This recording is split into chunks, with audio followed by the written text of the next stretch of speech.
just have somebody in my life that tends to be unkind.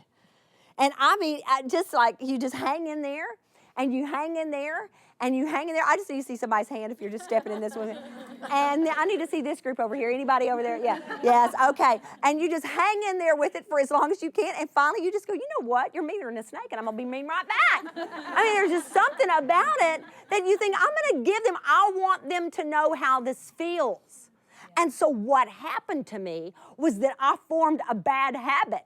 I just got to where, well, I mean, and you can imagine it was a free-for-all because that person was mean and I was mean right back.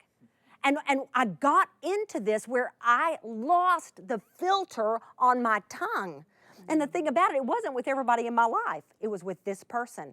But this person was important to me, and it's someone I have to do a whole lot of life with, and this is not the way I want to live. It's not godly. I'd find myself every single morning confessing the same thing. And that's when you know, well, maybe the thing needs to change. So if I'm saying the same thing, forgive me for what I said. Every morning I'm saying, forgive me for what I said yesterday.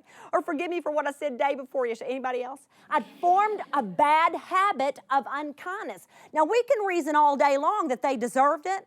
That's not what God's word says we're supposed to do.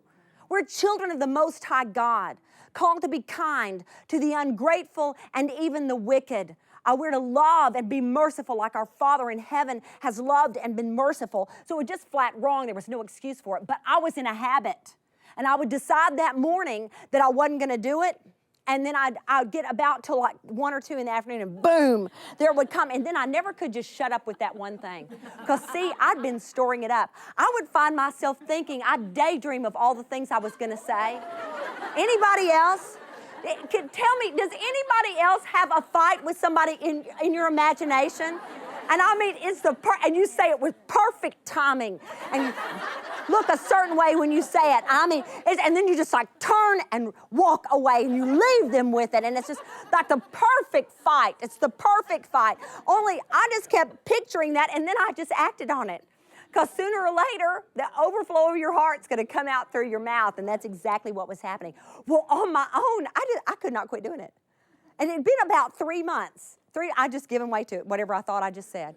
I could not stand myself, but I didn't know what to do. I kept confessing it to God. I kept asking for him to fill me with his spirit. And you know one of the things he directed me to do? I had to go confess it to some people. And here's what I did. I had 5 of my friends I called together and said, I don't know what in the world is wrong with me, but I have lapsed into unkindness. I don't know what has happened to my tongue. And I want God to use my mouth. And yet, here's what I was doing with it. And I said, I need you guys to hold me accountable. And what I had to do, because this person is in and out of my normal everyday life and every week life. And so what I told them to do, I said, I have to report to you every morning in a group text. I had all 5 of them on one text. I will report to you every single morning how I did the day before. And anything I say, I have to tell you that I said. They said, okay, we'll do it. And they said, we'll pray you up. Because it's one thing to just confess, but I needed the help of my sisters so that they could see me through. Well, I'm going to tell you, because I knew I was going to have to report to them. If you don't think that habit broke. And what God wanted me to do was just humble myself and go, I'm really having a problem.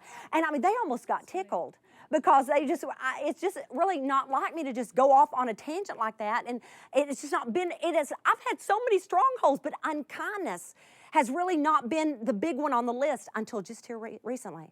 And what I think, I just got worn down. Just like you get worn out after a while.